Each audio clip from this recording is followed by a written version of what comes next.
Yes, thank you, Madam Chair.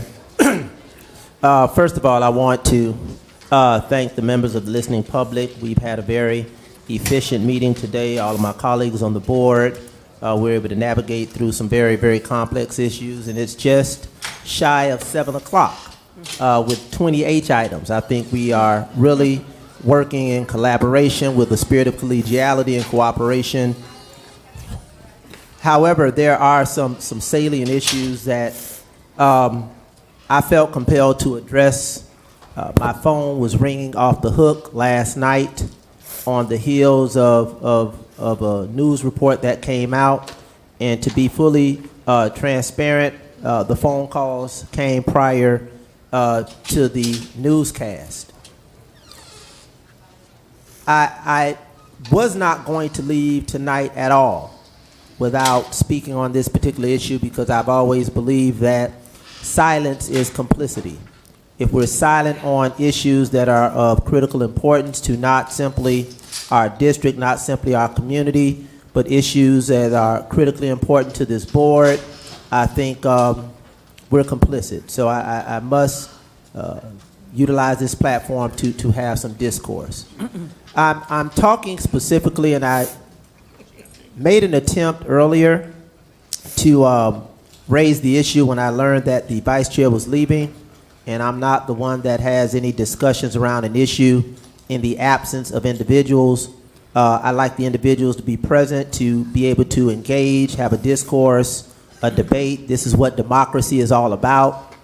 But at the end of the day, I think we all have an obligation to demonstrate some level of leadership with respect to issues that come to us from our constituents, and issues that in some cases don't fully represent the facts of our policies, the facts of the positions that this board has taken, and the realities that we face as a school district and community.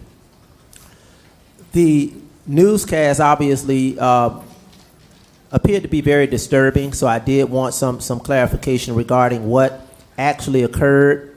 I know what pursuant to policy, and more importantly, pursuant to law, should occur and should not occur. But obviously there was a meeting that was scheduled yesterday, a session meeting, and I don't know to what extent, Madam Chair, you are aware, or board members were aware. It was not necessarily widely advertised, but it was in compliance with what's required, and that's to be posted. So I want to say for the record that the meeting was legal, but everything that's legal is not always appropriate. And the impact of that meeting, the impact of that discourse on this community, on my community, on my colleague in some regards. I'm not here to speak for my colleague. My colleague can more aptly speak for herself. But I think we have demonstrated, actually, even through the last item, and I've been consistent in my remarks to my colleague, Mr. Alonzo, because he has been, even in the face of many difficult issues, he's been a professional, he's been receptive, he's been engaging, he's been collegial. And as a board, all of us, I think we have come to a great degree of consensus around a lot of issues that people felt we would have been divided on. I would almost say we're at about 99% of the issues we as a board agree on. And despite what's happening throughout the world, throughout this nation, and throughout the state, and obviously what happens throughout certain segments of this community, the school board has always been the final frontier of solidarity, the final frontier of unity, and the final frontier of support, because we all, at the end of the day, agree to what's in the best interest of our children, all of our children, what's in the best interest of our parents, all of our parents, what's in the best interest of our schools, all of our schools, what's in the interest of our teachers and custodians and bus drivers and cafeteria workers and community stakeholders. And we have consistently landed at that particular place over the course, at least, of my service on this board. And I've served witness to this board landing at that place over the course of my 30-plus year career here in the Miami-Dade County Public Schools and in public education. So to the extent that a message is received by certain segments of this community that we are deviating from what I believe all of us think is important, what we've all consistently committed ourselves to demonstrate, and quite frankly, what reflects a level of decency, respect, and humanity. We have to tackle those issues head on. And I think to allow things to fester as a cancer and spread, and some false narratives are created, I don't think that's appropriate, and I don't think leadership supports that. So my commitment to leadership is, let's have a conversation, let's get clarification, and let's debunk some of these notions. So there was a meeting through the chair on yesterday, obviously, and the meeting was properly noticed. Not widely noticed, but the meeting was noticed, and the subject of the meeting was minority participation in procurement. That, in and of itself, is a topic that would resonate in certain segments of this community. The other topic was board meeting format. Pursuant to the policy, pursuant to compliance with the Sunshine Law, the meeting was held in decency and in order. It was held legally. What I was baffled by and what was reported is that at some point, a board member was asked to leave or informed that they could not participate. So I'm going to not emote about it. I'm going to cite not what the policy says, not what the statute says, but what the Constitution says. The Constitution of the United States stipulates that one's constitutional rights are not divorced from one's elected office. So once we become elected officials, we're still citizens. So to the extent that there was a public meeting held, anybody can attend that public meeting.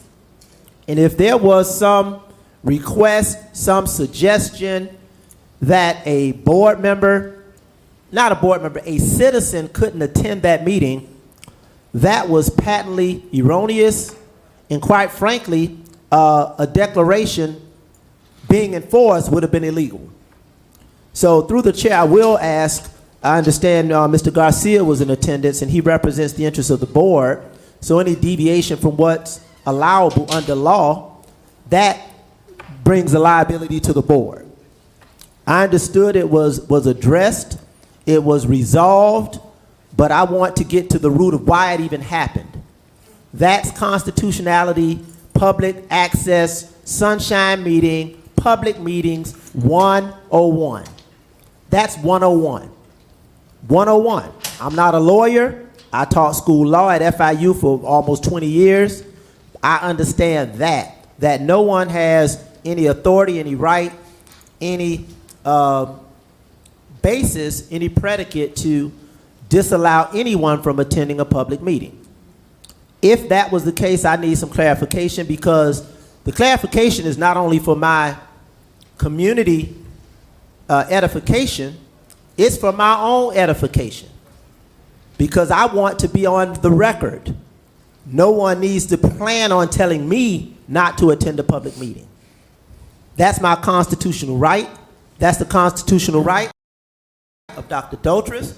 That's the constitutional right of Ms. Blanco. That's the constitutional right of Ms. Baez-Geller. That's the constitutional right of Marty Teddy Rojas. That's the constitutional right of Dr. Dorothy Bindros-Mendengal. That's the constitutional right of Mr. Alonzo. That's the constitutional right of Luisa Santos. That's the constitutional right of our student advisor, and obviously the constitutional right of our attorney. And that's the constitutional right of every citizen in this nation, in this country.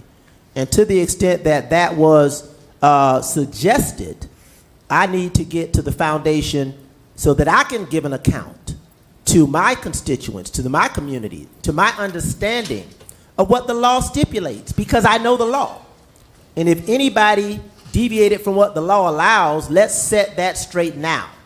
So through the chair, I need some clarification regarding that provision or that indication or that report that I got. I wasn't there.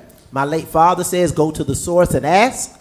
So I'm asking through the chair, what transpired and under what basis, from a parliamentary procedure, from a legal standpoint, happened, so that it doesn't happen again, because if it did happen, it's not legal. Through the chair. Thank you. I have a series of other discussions once I get that answer. Thank you. And when you finish, I will give anyone who wants to speak an opportunity to do so as well. But right now, you have the floor, sir. Mr. Garcia, sir?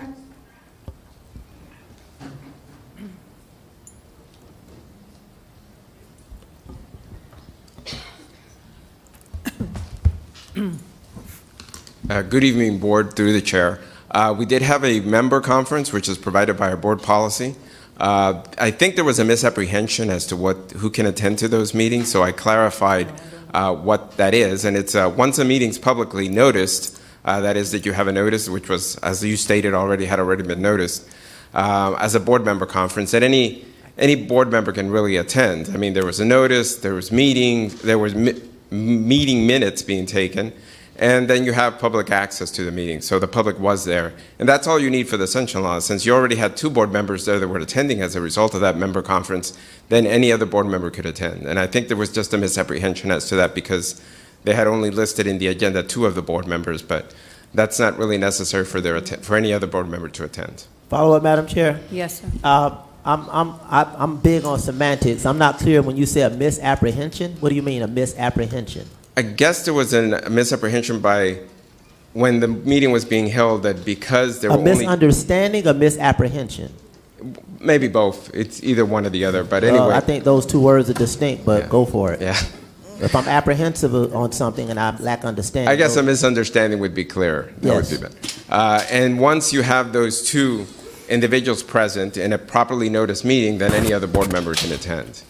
But because only 2 of the board members were listed in the agenda, there was a misunderstanding that those were the only 2 that could actually participate. But that was clarified later on, and the other board member, Dr. Benders Mendigal, who was present, was able to attend. And it's also provided to in our policy, which says that board member conferences, any board member is invited to those conferences. Through the chair, follow up. Yes. How long was that? So you're saying allowed to attend. So am I to interpret that at some point she was disallowed to attend? I think there was a misunderstanding at that point, and Dr. Benders Mendigal stepped out for a minute, and then she came back. But it wasn't clear what had transpired, because it was hard to understand what was going on. We couldn't hear. That was basically it at one point. But once it was clear that there was some information that had been given to her that she could not participate in the meeting, I clarified it. That once a meeting is noticed, any board member can attend, since it's a public meeting already under the sunshine. So follow up, Madam Chair, just making mental notes. So through the chair, the parliamentarian, you were serving in that particular role for that meeting? We were just in attendance in case there was any questions that were asked, but not really serving as a parliamentarian, because these meetings are much more informal. They're almost like a mini workshop of the school district, where you have any board member can call a board member conference pursuant to our policy. But as the legal serving on behalf of the board, you couldn't hear? At some point, I could not hear clearly, because I guess the mics were not on. So that's when I learned what had transpired, I clarified it in response actually to another question. Okay. Madam Chair, I'm glad we got some clarification. Obviously, our attorney, Mr. Garcia, has clarified that Dr. Bendros Mendigal, who is a board member, but first and foremost, she's a citizen of these United States, and she has constitutional rights that don't stop based on her status, because what I understood is that other members of the public were in the meeting through the chair. Correct. But then a board member who's duly elected was initially not allowed. And that was erroneous. That was not correct to disallow her participation. Is that my understanding? Well, I think the issue was participation, not attendance, but I clarified that she could also participate. She just didn't, it wasn't just to attend the meeting, but to also participate as a board member. Okay, and through the chair, are you aware to whom that clarification was given and who indicated that she could not attend? To the board members that were present. But somebody, as they would say, on some movies, somebody gave the order. I think there was just some discussion between the board members that were there that got that misunderstanding out there, so I felt that it needed to be clarified. Okay. I know, I appreciate you being here. Through the chair, you know what, Madam Chair, if I may, I'll Yes. defer to my colleague Yes, who is present. And thank you for And that. I, just because I was present, Thank you. I don't want to speak for any other board members and what was going on. I'll let board members discuss for their opinions. I think there was a confusion, and honestly, to be completely truthful and be on the record, I was disappointed with the legal process of the meeting because I felt that our legal team should have been a little bit more involved in it, and I spoke to Mr. Harvey about that. But that aside, I think there was a confusion as to municipal sunshine meetings where you have to list the name of each elected official that's going to be in the discussion.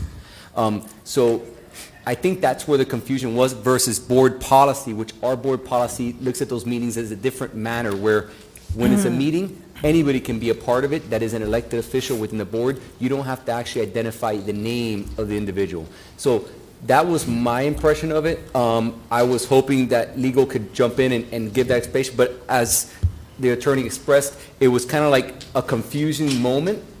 But at the end of the day, I think we all came back together and understood what was allowed by law and who could be there and how it was done. But in no point was anybody ever told that they couldn't be in the room. It was on the discussion, from my impression when I was there. Of course, that's not me, and I'm not the person who was discussing it. I'm just giving you my interpretation of what I thought I saw. But that's why we have attorneys that know the law and follow the law. But I just wanted to explain that I think the confusion was between what a sunshine, and I'm sure some of our board members here have dealt and like seen sunshine meetings in different municipalities where you have to put the names of each person. It has to be published that Robert Alonzo, Steve Gallen, Maritere Rojas are going to be discussing issues that could come to the board. But in our board policy, and I'll let the attorney discuss, we don't have to give specific names. We just call for the meeting, and any board member can be a part of that. And I think for moving forward in the future, we should do a better job probably of explaining that to everybody, especially the folks who are going to be sitting in the meeting, so that there's no confusion when that occurs. And Mr. Harvey and I spoke about that earlier. We spoke that last night and earlier this morning about it to make sure that we're all on the same page. Because as you mentioned earlier, we're one body, we're united, we want to discuss things as a whole. Sometimes not everybody's available, so that was the thought around that. Madam Chair, It's my- follow up? Yes. No. I'll call you in 1 second because I believe Dr. Bendros-Menigo wanted to speak, and then I'll call you, and then No. I'll open up to everyone else that wants to speak. But just for Yes, the ma'am. record, I kind of still had the floor.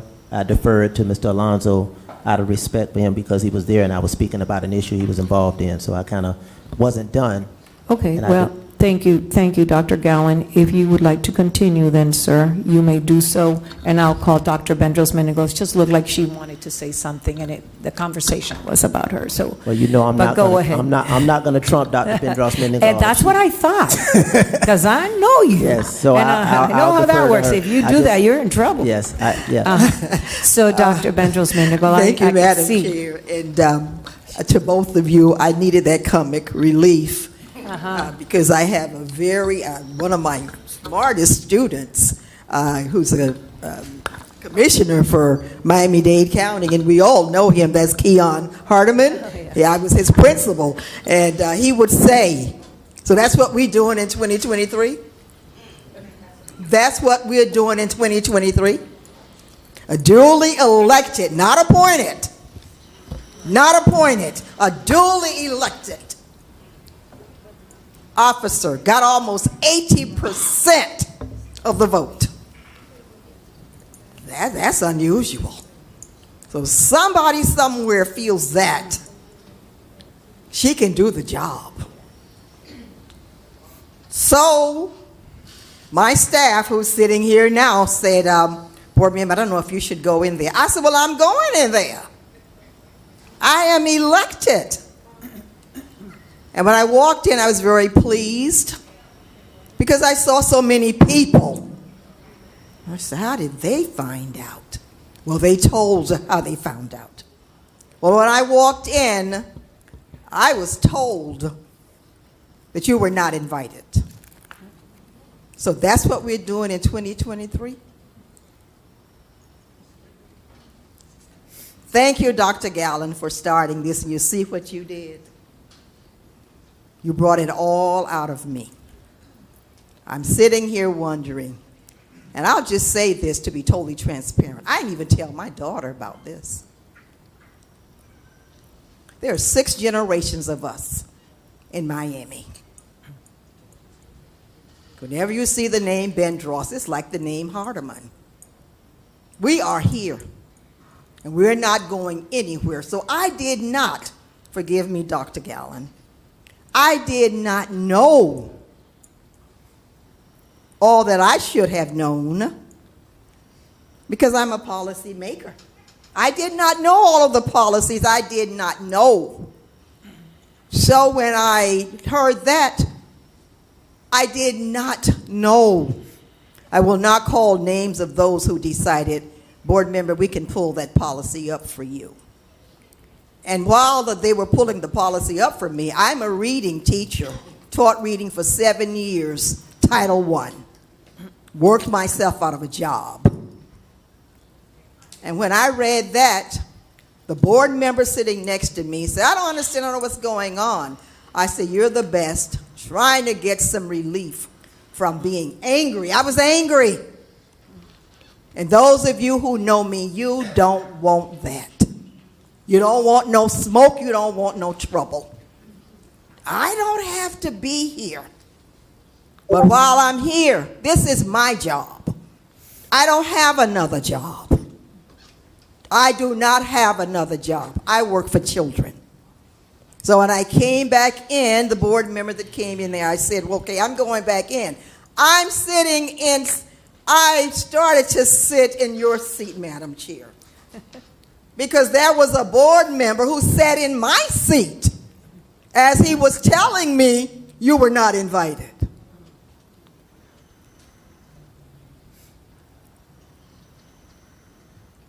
So this is what we're doing in 2023. I'm not going to forget it. As Dr. Gallen said, we're not rolling over this. Our community members came up and talked to me and they said, what are they doing?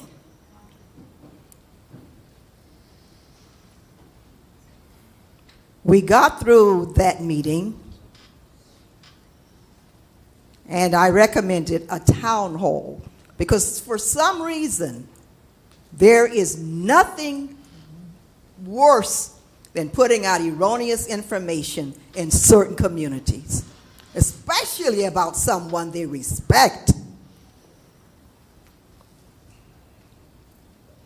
So I'm glad that someone called Dr. Gallen. Someone sent me videos. And I'm thinking, is this what we're doing in 2023? How dare you tell any board member, any person, as Dr. Gallen said, constitutionally, we know that as a people, there were other things that were legal, but they were dead wrong. They were legal, but they were wrong. So if you're going to say something to anybody, know what you're saying. Telephone calls all over. I'm trying to get to you all this morning, and I'm talking to an attorney, not ours. They're laying it out for me. So I said, send me those talking points.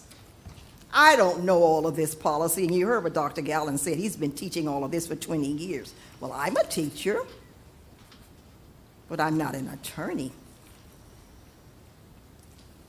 So, Channel 10 tried to chase me down.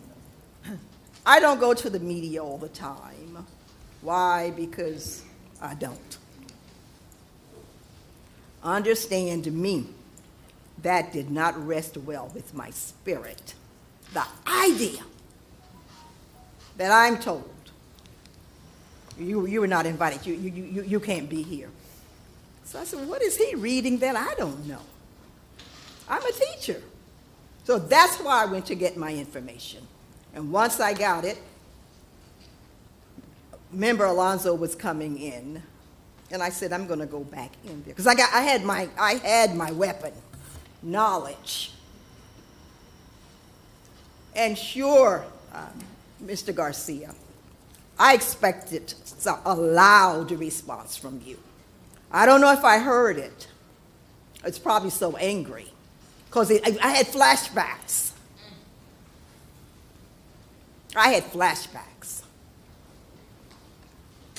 I went to school in Alabama, and I don't have to say anything else because what was legal wasn't right. And I'm so happy that Dr. Gallen started this so that we could get some straightening.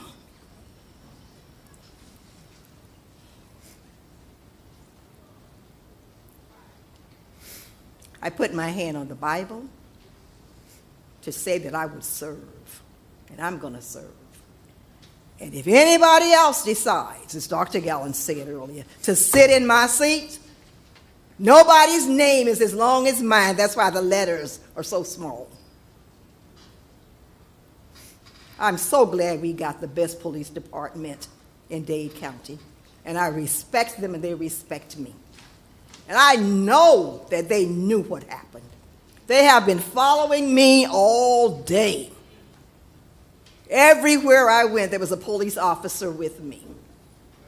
I don't know what they expected me to do, but I'm not going to do anything. Too many Bendrosses around here. And one of the Hardimans came to see me today. Please make no mistake, because I respect this office, and I respect this building, and I respect the people who were there. This is not resting well in the community. Of all the people you all tell her what she can't do, you know what? If you don't know, you're sitting in District 2. This is my district. I ran for office. I was elected, not appointed.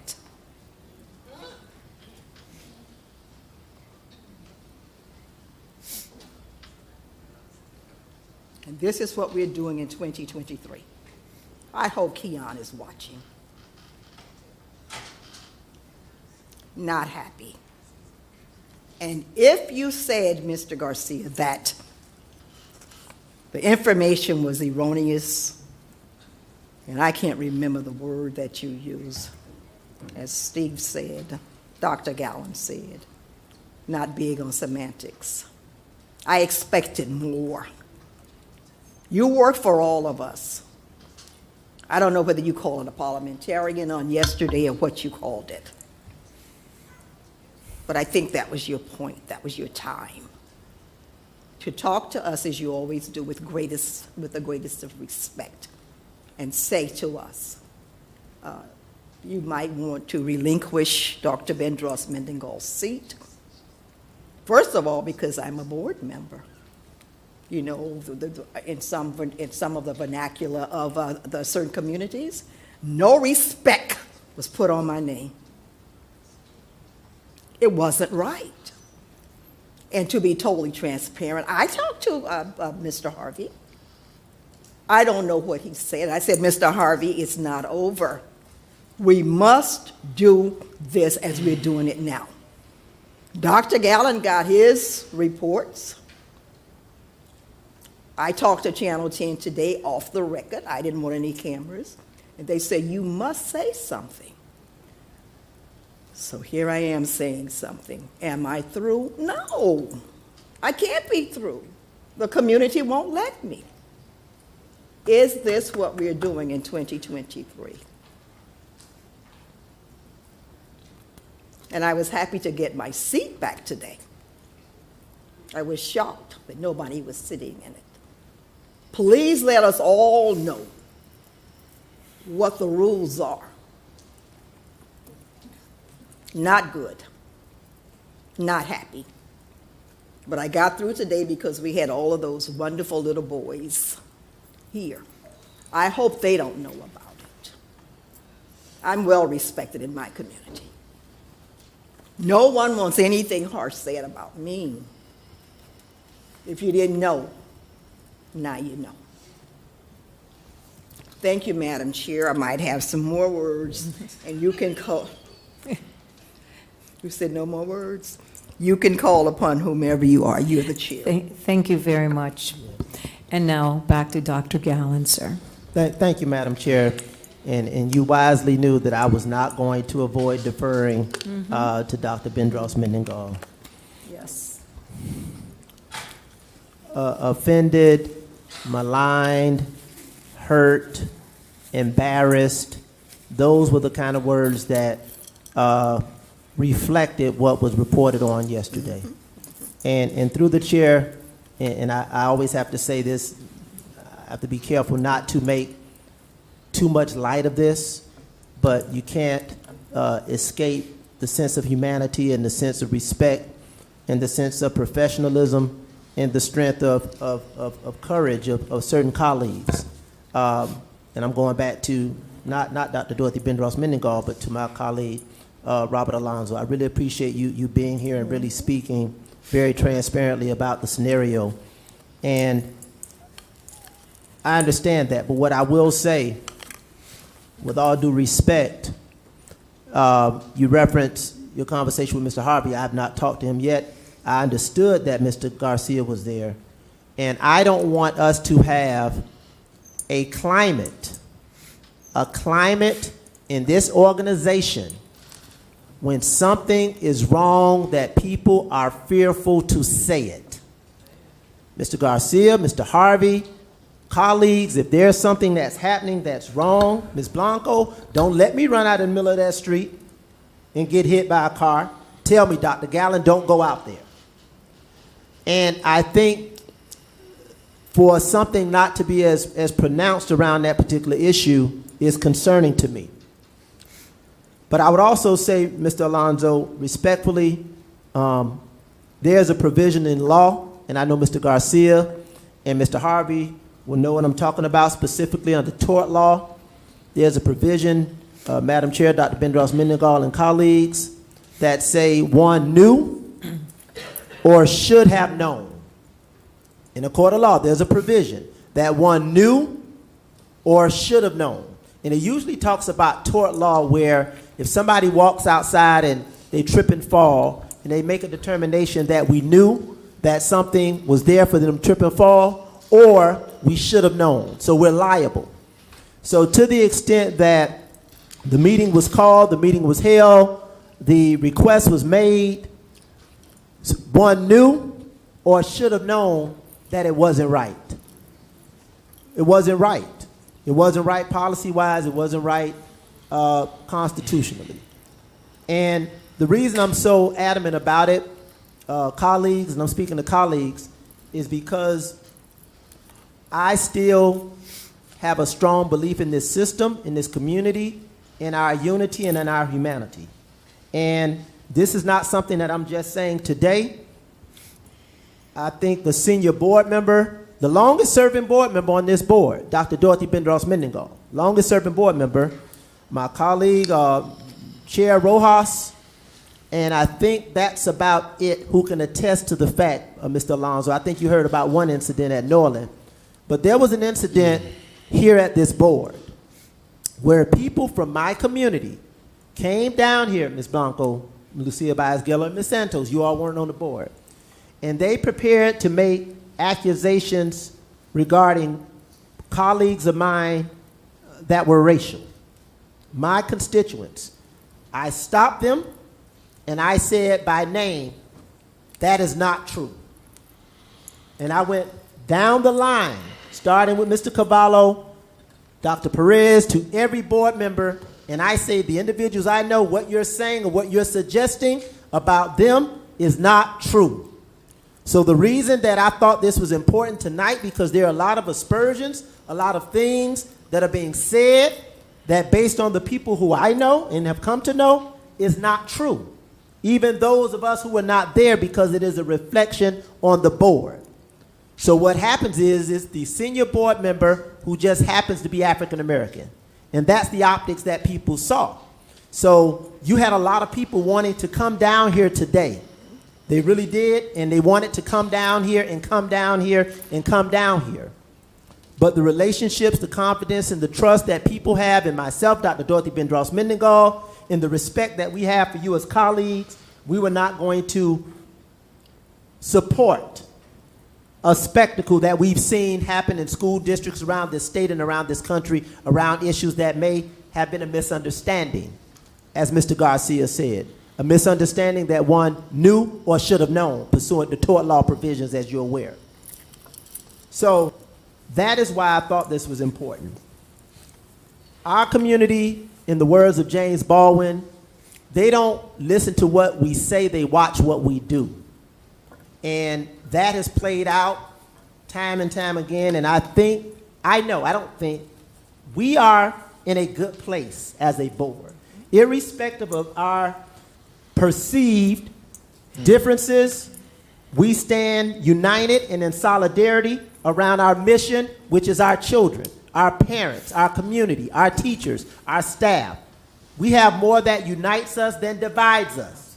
But this was an opening for significant division. Division around issues that once that genie of racism gets out of the bottle, it's hard to get it back in. Because people don't watch what you say, they watch what they see, and what they saw yesterday did not look good. It did not look good, but we have an obligation to rein this in, to communicate, and to represent, as I did years ago, what I believe and what I know until I'm proven otherwise about my colleagues on this board who I believe are good, committed, decent human beings that are dedicated to this district and dedicated to children. We can never fail to tell the truth. We can never fail to tell the truth. My last point, Madam Chair, and then I'll yield to someone else, was around some issues relevant to procurement and minority participation. That issue is a significant issue, Madam Chair. You're aware. Mm-hmm. It's an issue that you have been very supportive of since I've been on the board and we got elected together. Yes. That's an issue that has been reinforced in this community, and it's not about exclusion, it's about inclusion. It's not about taking anything from anybody, it's about making sure that everybody has an opportunity to participate in the process. And if I really want to be transparent, go back to the records. Before I got elected, I never forget, Dr. Wilbur T. Holloway sat here on this board, and he said around this issue, this is about everybody eating. Those were his words. He said everybody's standing at the window, and people don't want to look in the window. They want to eat. They want to participate. They want to be included. And that is who we are as a district, who we are as a community. But around this issue, of which I do plan to bring a board item next month around this issue dealing with participation, et cetera, because I think there is a lot of misinformation, disinformation that is unfortunate, and that's on us because people don't know what they don't know. We don't know what we don't know. I didn't know about educational impact fees. I do now. But for one to not know everything that's in this book, this is the book that speaks to the policy provision around minority participation in procurement. This is the book. So unless someone read this from cover to cover, they have little to no understanding about the realities of what that reflects. And that reality cannot be summed up through people coming in saying, this is what it is, this is what it is. But let me just give you 5 hard facts about the reality. These are facts that I wrote down trying to distill from this book. Richmond versus Crossing is a Supreme Court case in 1989 that says where there's a declaration of disparity, an organization can establish tailored criteria to mitigate and eliminate that disparity. Not the school board, not the local court, not the state legislature, not the state Supreme Court. The United States Supreme Court declared that what these provisions are, they're legal once you establish a disparity. You go through a process. Number 2, the MDCPS conducted a disparity study, and there was a disparity that was proven for non-minority women and African Americans. What does that disparity look like? 2013 to 2018, less than 2% of contracts were going to African Americans. Less than 2%. It's not because I said it, not because the board said it, the data said it. 21% was going to Hispanics and 2% were going to non-minority women. So you have that 2%, less than 2% and 2%. Give you an example. recent, 2021 to 2022, out of $682 million, 19.8 million went to African Americans. That's 1.4%. 1.4% out of $682 million, 19.8. Hispanics, 126 million. So again, 682 million, 128 went to Hispanics. So understand, it's not, these are numbers. And we cannot, Madam Chair, we cannot allow this issue to be devolved into something that it is not. That it is not. So we can do the math. We got 19.8, Hispanics got 128, and then non-minority women got 3.1. So if you do the math, 198, 20, 148, 145, subtract 682 from 145, that's all we got. We got the 145, somebody else got the 680, got the rest. So this issue identifies specific disparities in our process. So we are not moving the needle. So I think it's important, Madam Chair, that we have an open, transparent, and honest discussion and presentation and workshop around this particular issue, because people don't know what they don't know. However, ignorance is not sufficient under the law. It's not sufficient. So I'll yield at this particular time, Madam Chair, and I appreciate the opportunity for us to have this transparent, Please, Madam Chair, respectful please, discussion. one more point. Yes. I mentioned Thank you, this Dr. earlier. Gowan. Yes. Thank Dr. you, Madam Chair. Benson. I mentioned this earlier. I'm freezing over here. You know, I and so can't am I. stand it. But I have to say this, and I'll get with our superintendent, and of course, we need to set up, as Dr. Gallen just said, and I mentioned this yesterday, we need to set up not just a workshop for us, but for the community. Because I have some notes here that I'm not going to read that were sent to me today, and it's all about erroneous information that will come to our neighborhoods, and we have to defend what is right. Not what is wrong, but what is right. And then, remember, I mentioned a 1.5%. It's not an opportunity, it's wrong. We just should be corrected. And Dr. Dotrier said, we are working on it. And I say, well, I need to see what we are doing. This hasn't gone away. You all were here, I think, at the last disparity study. Mm-hmm. I was here when they used to come down. And I know people get tired of hearing I, me, but I was here. And I didn't ask to be the senior member on this board. You all know what happened. Looking at what we know to be true, again, as I said, it's not always right. But we know when things are wrong. And there is something wrong with a 1.5% of a budget going to people. What are we doing to correct that? I think Dr. Gallen will remember, I forget which item it was, but I did make mention of the fact, can we do better? And the answer is, we can always do better. We say that. So we have to do better. As I said earlier, I'm not going anywhere. We're gonna go through this, and we're gonna make it right. And you know what? I'm a reader of body language real well. And there's a saying, until it comes to your door, it might not bother you as much. But as Dr. Gallen said, we have got to show everyone, that we're connected. We might not always agree, because we will not. But it is important that we don't go out of here not united. We have to be. There's this also a saying, don't care if you like me. That's not important. But you will respect me. Because I respect everybody until, as Dr. Gallen said earlier, I can't. And then when I can't, I am through with you. Not through. I am through with you. Don't give yourselves a chance to walk around thinking that you matter, because you don't. After the disrespect, you don't.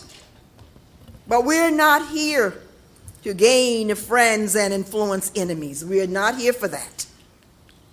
what happened on yesterday, can we get over it? Well, we can go around it, you can go under it, but you never forget. That's human nature. So I'm going to ask the person who sent me these questions if I may share them, because they are so needed to be answered. Because of our communities are different. Even though Dr. Gallen and I have a good number of likes, District 2 is totally different. The young man that came up and spoke, and he said, my seatmate said, I have a lot of respect for him because he sat here all day. I quietly said, you don't know him. We have to make sure that when someone comes down here, our officers are in here, and I appreciate that, but you don't know everyone who comes in here. Please understand that what happened yesterday should never happen again. Never, ever, ever, ever. Will I forget it? Never. But will I come here and do my due diligence? Always. So if it did not affect you on yesterday, and maybe you heard my story today, the little ones who came from Northwestern to shadow me, they wanted to know, Dr. Gallen, how are you doing? I'm thinking, what do they want to know? How am I doing? How do you think I'm doing? They know what happened yesterday. And I'm thinking, okay, let's just leave, because they were bulls, they were not rockets, so I had to, talk to them. You know how bulls get. No, you don't. Anyway, thank you so much for the opportunity to have my say. And there's a movie, I think the lead character was Sophia, and she said, I've been fighting all my life. And that's my name, Sophia. Thank you again, Madam Chair. Thank you, Dr. Bendros Mendengo. And as always, I will wait until my colleagues speak. I know that we have Board Member Santos who wants to speak. Thank you, Madam Chair. I'll be brief. But as a person who unequivocally stands by maxims that drive how my team and I operate, I can't stay quiet because one of the most important maxims that we have subscribed to as an office is there's always a seat at our table. And we actually award students medals who embody this. So I was not there to have a firsthand account. I won't speak on what may have transpired, but I will unequivocally say that MDCPS teaches all of our students inclusivity, respect, and I know that this board, as it has shown through items and through actions, subscribes to always having a seat at our table. So I know that this district will always expect that every board member, the superintendent, every staff member, every student, every parent remain committed to inclusivity, respect, and always having a seat at the table. Thank you. Anyone else? Okay. With that said, then I will go ahead and first and foremost, as the chair of the board, and for the record, I was not cognizant that this meeting was going to take place. Time of my life.